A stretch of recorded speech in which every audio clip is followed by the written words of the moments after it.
শুভ সকাল বন্ধুরা, তোমরা সবাই কেমন আছো? আশা করি সবাই খুব ভালো আছো, সুস্থ আছো। আমিও খুব ভালো আছি। আশা করি আমার বিয়ের বাড়ির ব্লগগুলো তোমাদের সবাই ভালো লেগেছে। আজকে আমার ব্লগটা আমি এখান থেকেই শুরু করলাম। আশা করি আজকের ব্লগটাও তোমাদের সবাই ভালো লাগবে। আর তোমাদের সবাইকে সাথে নিয়ে সকাল সকাল আজকের ব্লগটা শুরু করে দিলাম। ছোট বোন কাজে বেরিয়ে গেলে আমরা দুজনও রেডি হয়ে বেরিয়ে গেছিলাম বাড়ির উদ্দেশ্যে। সকাল সকাল বেরোলে ঘরের কাজকর্মগুলো ঠিকঠাকভাবে করে নেওয়া যায়, কারণ যত বেলা হয় রাস্তাঘাটের জ্যামটাও সেরকম হয় আর গাড়িরও প্রবলেম হয়। তাই সকাল সকালই সমস্ত কাজ মিটিয়ে বেরিয়ে পড়েছিলাম আমি আর আমার হাজবেন্ড। দেখতে দেখতে চলে এলাম তারাতলায়। আমাদের নতুন মেট্রো ব্রিজ হয়েছে। এটা বেশ অনেক বছর থেকে কাজটা শুরু হয়েছিল। ফাইনালি একটু একটু করে কমপ্লিট হওয়া শুরু হয়েছে। এখন জোকা থেকে তারাতলা পর্যন্ত কন্টিনিউ মেট্রোটা চলে। বেশ ভালো লাগে। আস্তে আস্তে এই জায়গাটাও একটু উন্নত হচ্ছে, কিন্তু উন্নত হলে হবে কি, সব কিছুই মানুষের ওপর। নতুন জিনিসে যেমন দাগ লাগানোটা মানুষের একটা স্বভাব হয়ে গেছে। একটা নতুন জিনিস যদি সুন্দরভাবে সাজিয়ে গুছিয়ে রাখা যায়, সেটা কিন্তু নতুনের মতন অনেক দিন থাকে। কিন্তু তার ওপর যদি আমরা ক্রমাগত দাগ করতে থাকি, তখন কিন্তু সেই জিনিসটা নতুন আর থাকে না। আমরা যেমন আমাদের কোনো পার্সোনাল জিনিস খুব যত্নে রাখি, সেরকম সমস্ত কিছুই যদি একে অপরের জিনিসগুলো যত্নে রাখতে পারতাম, তাহলে সব কিছুই খুব ভালো হতো। যেতে যেতে দেখলাম দুটো বাসই কন্ডাক্টর আর ড্রাইভার গল্প করতে করতে যাচ্ছিল। তারপর আমাদের বাসটা ব্রিজের ওপর উঠে গেল আর ওই বাসটা ব্রিজের নিচ থেকে। অ্যাকচুয়ালি একই লাইনের বাস, কিন্তু এটা সোজা হাওড়ায় যায় আর ওটা একটু ঘোরা পথে হাওড়ায় যায়। কিন্তু আমার এই সোজা পথে হাওড়া যাওয়াটাই সুবিধার মনে হয়, কারণ কম সময়ের মধ্যে তাড়াতাড়ি হাওড়ায় পৌঁছে যাওয়া যায়।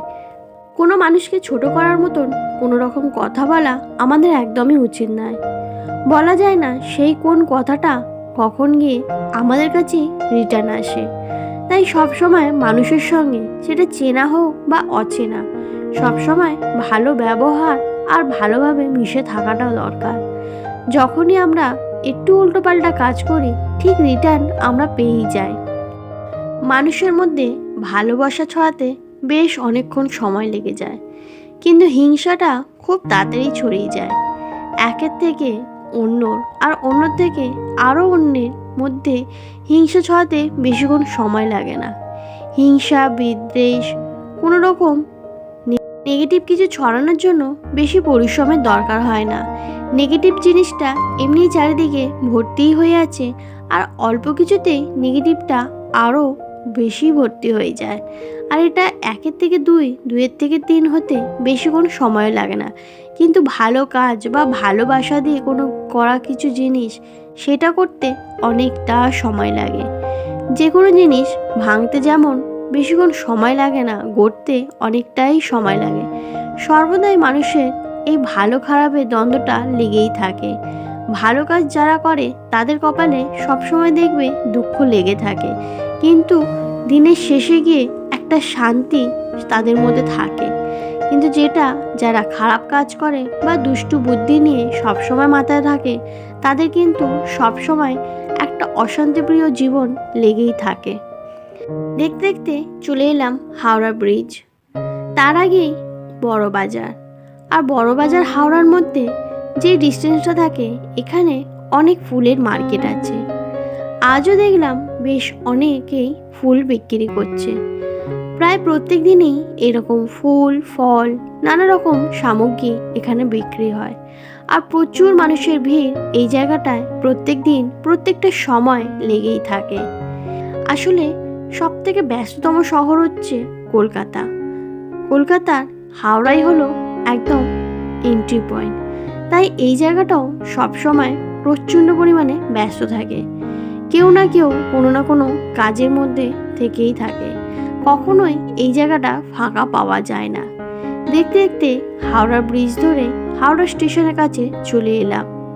পুজোর আগে যেই আলপনাগুলো দেওয়া হয়েছিল রাস্তার ধারে, সেগুলোও দেখলাম এখনও অল্প অল্প পরিমাণে আছে, হালকা হালকা উঠেও গেছে। প্রত্যেক দিন যে গাড়িগুলো যায় তার ফলেই এই জিনিসটা ঘটে। আস্তে আস্তে করে হাওড়া ব্রিজে চলে এলাম। বাড়ি থেকে এই ডিস্টেন্সটা বেশ অনেকটা। বাড়িতে যখন ছিলাম সবাইয়ের মাঝখানে বেশ ভালো লাগছিল দিনগুলো। আবার সেই একার লাইফ, সেই আমরা দুজন একাই হয়ে গেলাম। বাস থেকে নেমে তারপর চললাম টিকিট কাউন্টারে। টিকিট কাটা হয়ে গেলে তারপর ট্রেনের জন্য অপেক্ষা। অন্য সময় ট্রেন থাকে আর আমরা ট্রেনে উঠে যাই, কিন্তু আজকে যেহেতু অনেকটা তাড়াতাড়ি চলে এসেছিলাম তাই জন্য ট্রেনের জন্য অনেকক্ষণ ওয়েট করতে হয়েছিল। তারপর ট্রেন আসার পর ট্রেনে উঠতে আর ট্রেনটাও কিছুক্ষণের মধ্যে ছেড়ে দিয়েছিল। তারপর চললাম বাড়ির উদ্দেশ্যে। বেশ ফাঁকা ফাঁকাই ট্রেনটা যাচ্ছিলাম। সকালবেলায় যাওয়ার সময় ট্রেনটা আজকের বেশ খালিই পেলাম। আমাদের জীবনে আমরা অনেক কিছুই ছেড়ে আসি বা ছেড়ে দিতে হয়, কিন্তু জীবন থেকে কখনো আশা বা হাসিকে ছাড়তে নেই। হাসি হলো সমস্ত কিছু রোগের ওষুধ, আর আশা থাকলে আমাদের বাঁচার একটা মূল্য থাকে। আমরা অনেক কিছুই আশা করে রাখি, যার জন্য জীবনের সামনের দিকে অনেকটা এগোতে পারি, কিন্তু সেই আশাগুলোই যখন আমরা রাখতে পারি না তখন কেবল একটা পাথরে পরিণত হই। তাই হাসি আর আশা দিয়ে জীবনটা অনেক সুন্দরভাবে আমরা তৈরি করতে পারি।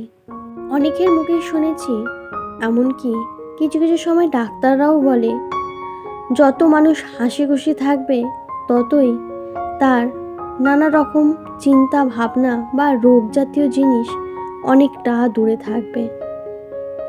কান্না হচ্ছে এমন মানুষকে গুমড়ে মুচড়ে নানা রকম শরীর খারাপ বা রোগের সৃষ্টি করে। হাসি তার উল্টো। হাসি দিয়ে একটা মানুষ সম্পূর্ণ সুস্থ হতে পারে বা যে কোনো টেনশন থেকে মুক্ত হতে পারে। আশাটা যেমন জীবনকে ভরপুর করে রাখে, হাসিটাও ঠিক তেমনই মানুষের নানা রকম রোগ ব্যাধিকে দূরে সরিয়ে রাখতে পারে। দুটোই আমাদের জীবনে খুবই দরকার। আজকে যেহেতু যাওয়ার সময় একসঙ্গে দুজনেই যাচ্ছিলাম, তাই অনেকক্ষণ গল্প করতে করতে সময়টা যে কখন পেরিয়ে গেছে বুঝতে পারিনি। আর একা একা গেলে ভীষণ বোরিং লাগে, সেই জিনিসটাও আজকের আর লাগেনি। বেশ ভালো লাগছিল এই জার্নিটা। আজকে ট্রেনে করে যাওয়ার সময় আমরা আর চন্দননগর নামিনি, আমরা সোজা চলে গেছিলাম চুঁচুড়ায়। আসলে একটা কাজ ছিল যার জন্যই চুঁচুড়ায় নামা।